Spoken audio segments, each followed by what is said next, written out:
systematic transfer of resources. Transfer is actually too polite a term. It's actually plunder of resources, extraction of resources from rural agrarian sector into the sector where you and I live, urban metropolitan sector, urban industrial metropolitan sector. So there is actually a plunder of resources from one sector to the other. Third, there is the dimension of knowledge. Remember, no big injustice in this world ever takes place without knowledge justifying it. Colonialism had a huge apparatus of knowledge that justified colonialism. The oppression of Dalits has been justified by a huge corpus of scriptures. Knowledge always accompanies oppression. What is the knowledge involved here? The basic idea is, and you can ask any policymaker of this country, any economist for that matter, most economists, they would tell you, look, the only way to develop is for you to become urban, to become industrial. We have too many people in agriculture. They will have to be shed. Agriculture needs no more than 10%. Where does this wisdom come from? This comes from what happened in Europe. So the underlying mentality is that we have no option except to walk on the same road that was accidentally taken by Europe. The idea that we are condemned to replicate the historical path taken by European societies is one of the most enslaving ideas, an idea that is participated in which most of our otherwise very intelligent intellectuals, thinkers, academics participate. Once you accept this, I mean, it's a funny idea because it assumes that you actually have that option. That road is available to you. Actually, the road is closed. It's not available to us. We have no option except to take a different road. But once you accept that, then of course, you have to say, how do we shed population from agriculture? How do we get rid? And no one stops to ask that when Europe was shedding population from agriculture, there was industrialization happening. People were being drawn into agriculture, into industry. They were not just being thrown out. In this country, shedding population from agriculture has only one meaning, which is throwing people into urban slums, where we neither have the comfort of home, nor do they have the amenities of an urban area. So a mix of political power, economic power, and cognitive power, knowledge. A mix of these produces the situation that we are in today. What is to be done? What can we do? I would allow myself just one story. In today's division of labor, all the stories are with P.Sainath. All the abstract stuff is with me. I'll just allow myself one story. When I was your age, I came to Delhi city to study. I was your age actually, because many of you must be in BA, but for various reasons I managed to be in MA when I should have been in BA. So I came to Delhi at the right age of 18 to do my MA. And I met someone called Sunil. Sunil ji was my senior. Senior to me by 4 years. He had completed his MA and had just started his PhD at that point. He was in the economics department. When I arrived in the university, he was already a legend.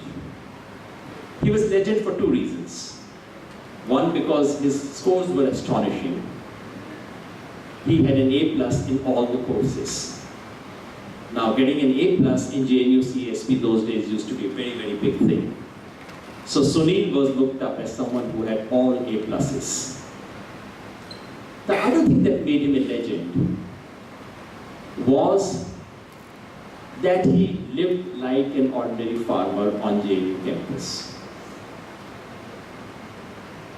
Very simple person.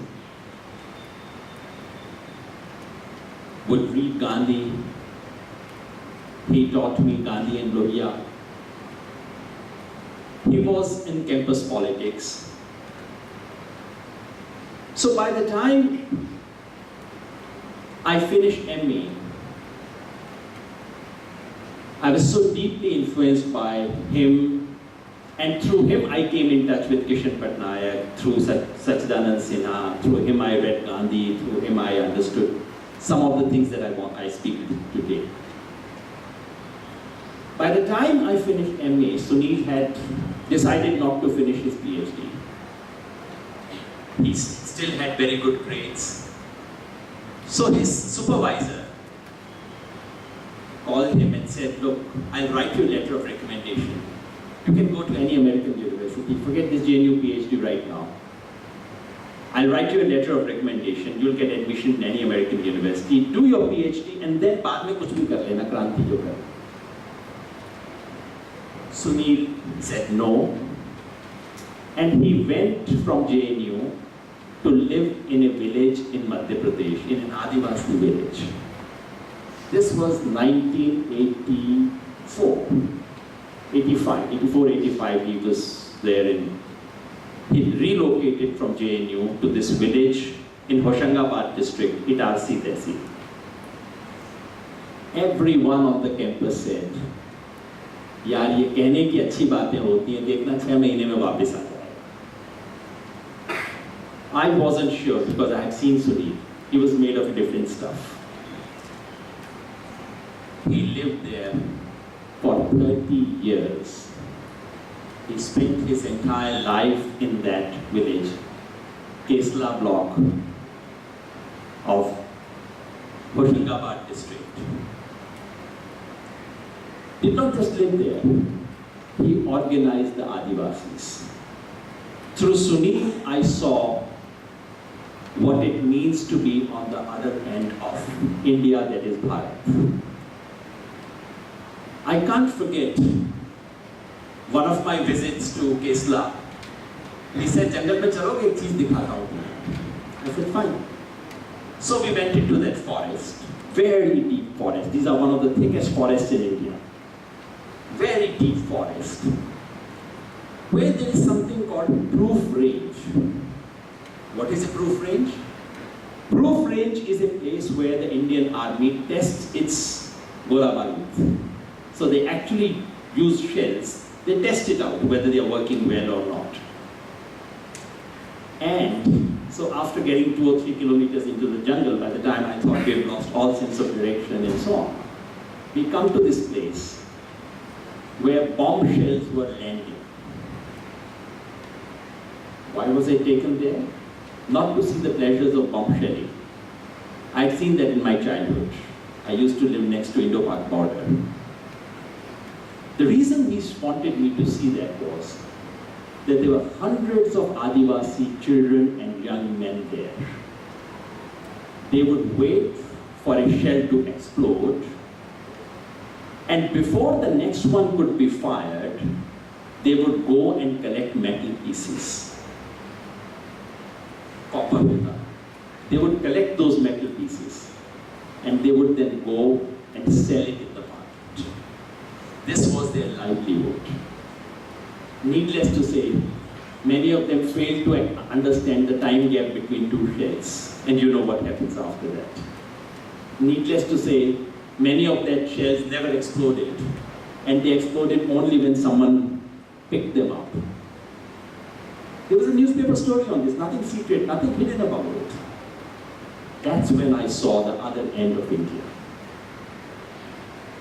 Sunil is not with us. He passed away in 2014 in that village. But when I ask myself, what is to be done? I think of Sunil. He did many things there. He practiced what I thought was politics in its most comprehensive sense of the term. You might find it odd, the use of word politics, because all of us love to hate politics. ये politics की बात कैसे शुरू कर दी? इतनी अच्छी बातें हो रही थी, इतना सब कुछ हो रहा था, politics कहाँ से आ गया? I want to say that because politics is the yug dharma of the age that we live in. If you want to do anything big, anything substantial, anything that actually changes society, there is no way you can avoid politics.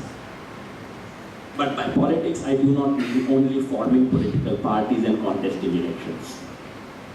Politics has at least 5 meanings for me.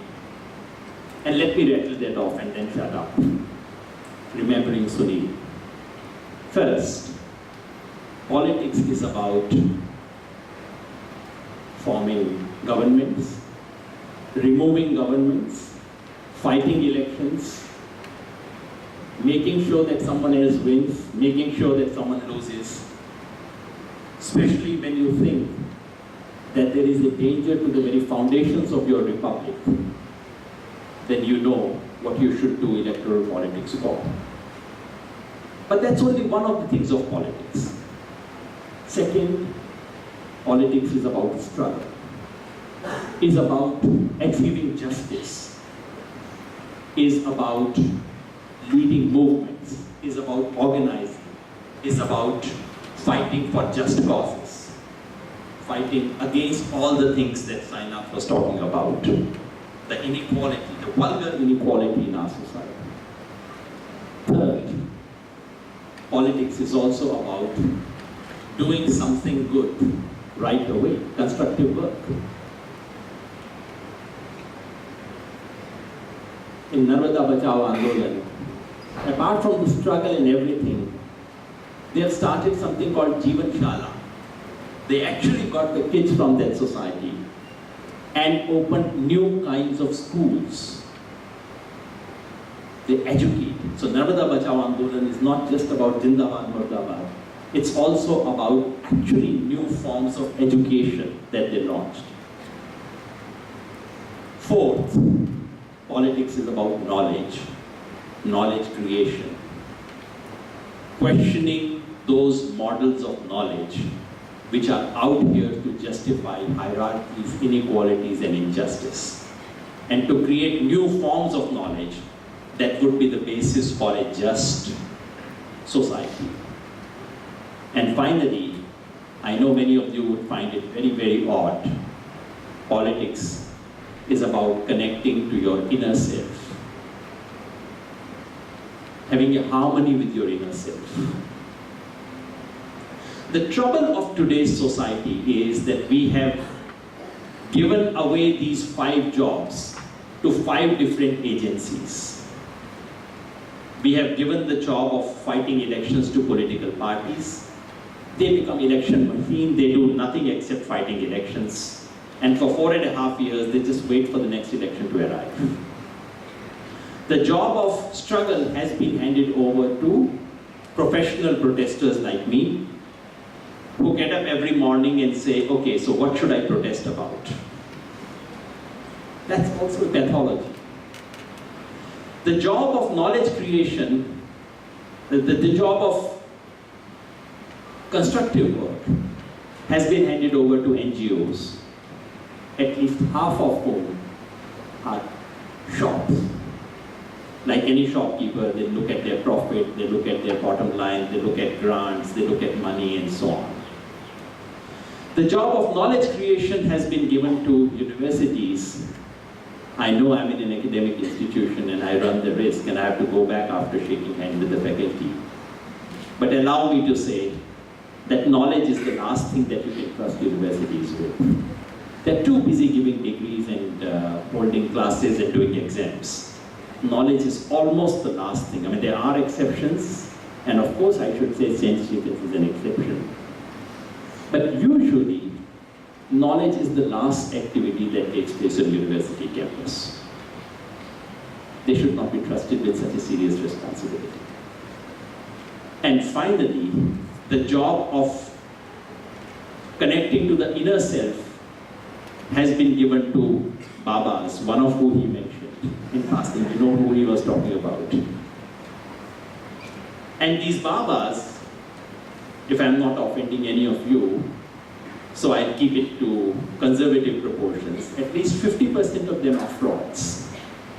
As I said, I'll keep it to a conservative proportion. I don't want to offend anyone here. So what needs to be done is to do these 5 things together.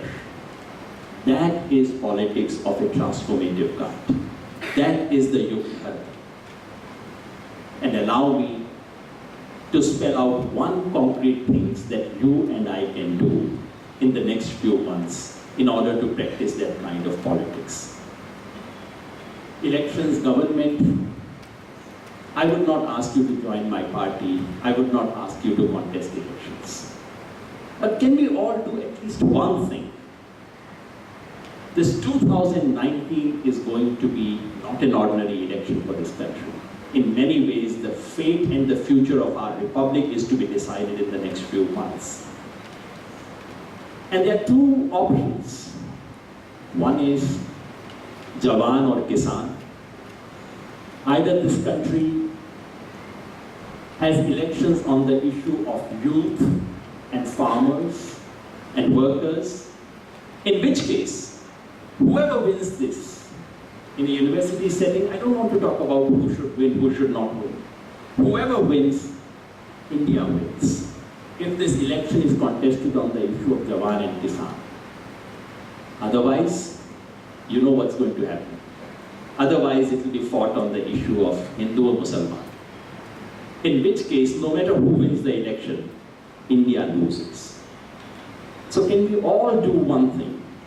Just to make sure that every political party is made to answer questions about the plight of rural agrarian sector, of the farmers of various kinds, and about issues that concern the youth in this country, education and employment above all.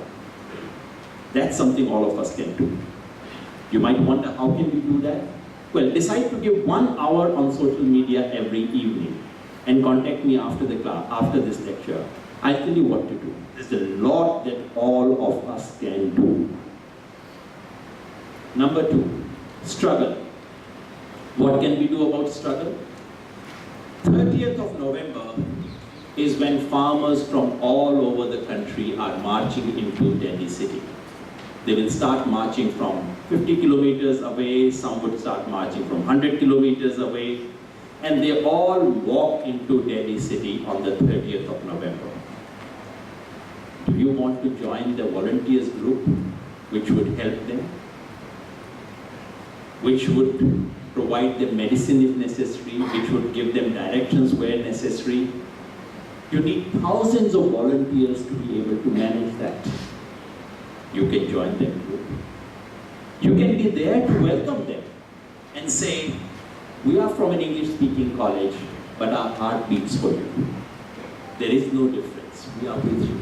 It will mean so much to them walking where they are walking from. Third, constructive work. I look at People's Archive of Rural India as one such effort which you can join. But as you know, Youth For Swaraj, which is an organization involved in organizing this talk, has been running a program for the last 3 years. For the first 2 years, we called it drought duty because the country had big droughts at that time. Many of your colleagues went there, spent a week in a village which was affected by drought. This year, we have called it Talash Bharat. India, that is Bharat. 2 of them spoke today. You can join that. I can tell you, at least 8 out of 10 persons who've gone there, every 10 people, at least 80%, have spoken the language that your friend spoke. This has been a life-transforming experience. Please do not think that you are too old now to go to village. I know nothing about village. What can I do? I would feel very odd. Do remember, Mahatma Gandhi had never visited a village seriously before he was 40 years old. And Satyajit Ray who made that famous film, Pather Panch, iconic film on rural India, actually saw his first village when he went to film that place. You're not too old for that. We can all begin. We can start that. On knowledge, one day we can have a long talk, but the challenge that we face in whatever you study can be all foreground this rural agrarian India, which is the real India. There are hundreds of ways of foregrounding it, talking about it, doing research on it, the kind of statistics he produced. Those statistics come after hours and hundreds of hours of labor. You can contribute that. You can be his assistant to find more statistics of this kind. You can work in many other capacities. This battle of knowledge has to be fought. You can all be volunteers for that. And finally, about connecting to the inner self. When I talk about going and traveling in rural India, it is not because I want you to take pity on these poor Indians. No. It is because I want you to connect to your own inner self. Those who live in an oppressive society and take all benefits of that oppression and exploitation and do nothing about it, they cannot have happy lives. They can deceive themselves. They cannot be happy. True happiness comes when we connect our inner selves also to that outer self which exists in this country today. Your friend, I'm sorry I forget your name, you said something beautiful today. When that girl asked you, was it a girl or a boy who asked what you want to become? This was a girl. And who said, I want to be like you. And you remember what was her response? She said, don't be like the present me. Be like the future me. All of us can invent a future for ourselves, which is different from what we are. And a future me is also a future India. India that is Bharat. Thank you.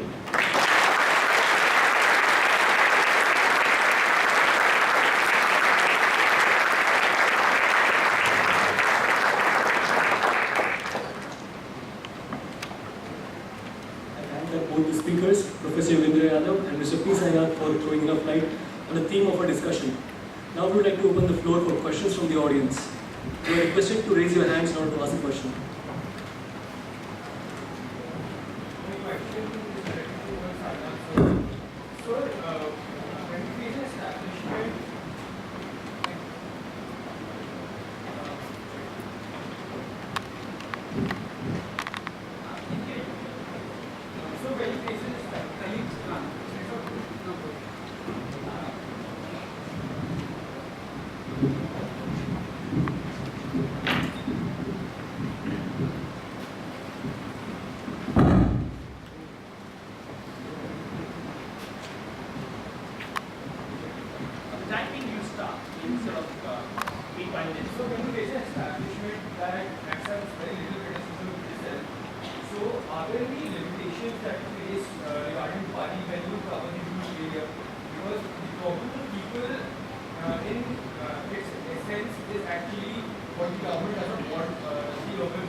There are not that many pressure that there aren't that many pressure points for the government to apply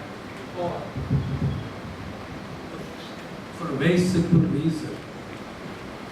We constitute ourselves and function on the basis of no government funds, no corporate funds, and we don't carry advertising. So the three sources of pressure that you can sit, please, the three sources of pressure that really build in the media, the interest of big money, the interest of government, and the advertiser, we avoid that. Second, so since we are away from it, I mean, our principle, which I borrow from the movement called membership, is that we can work with government, never for government. Okay? So if the Labour Ministry wants us to do something on rural labour or film, which they will never carry, but we'll do it. There's no problem with that. But we won't do it as a grant, a handout, or things like that. We do that. That's right. Second, the pressures that are coming are, and by the way, we don't have an FCRA, Foreign Contributions Regulatory Authority Act either. We don't have that. So we get into a very tight position resources wise. That is the very big thing. Third, again, an advantage is that a lot of the party is driven by volunteer effort. And its basic funding is individual donations, but it's also driven by volunteer effort. Techies, software guys, have contributed more money than I'm willing to tell them in terms of labor. That much. So it's a question of how you structure yourself. Over and above all that, can the governments really trouble you? Yes, they can. Yes, they can. And you're talking about the intolerance of government. The intolerance of governments, well, it's at a peak. It's at a peak now.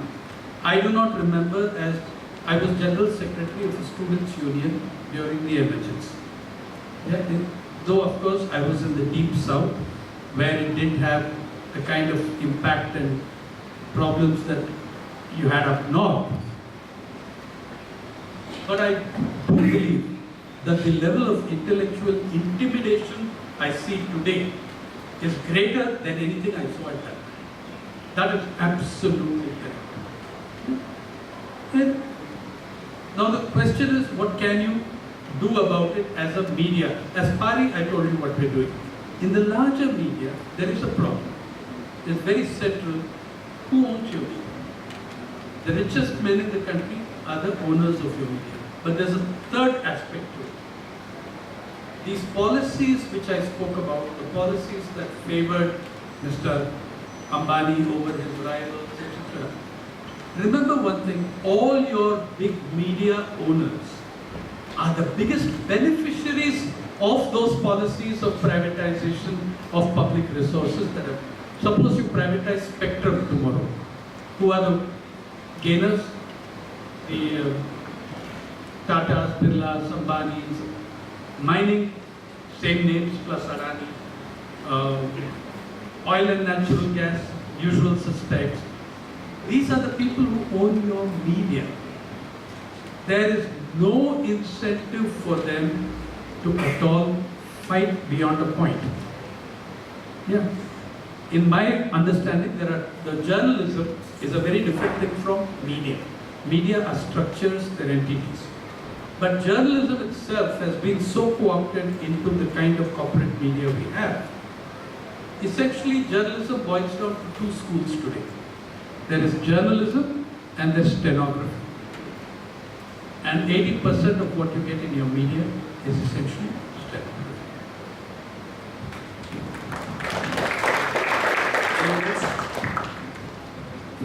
There at the back. So land being the basis of all economic activity, that is primary, it becomes very perilous for land to get concentrated into hand. On the other side, when we look at the small peasants Hello. On the other hand, when we look at the small peasants and farmers, their land in their hand is so meager that they are not able to even invest on their own land and get remunerated living out of it. In such a scenario, what is the possibility and practicality of the idea of nationalization of land with cooperative farming? Actually, I think you put it very well. I mean, you can sit down if you don't understand.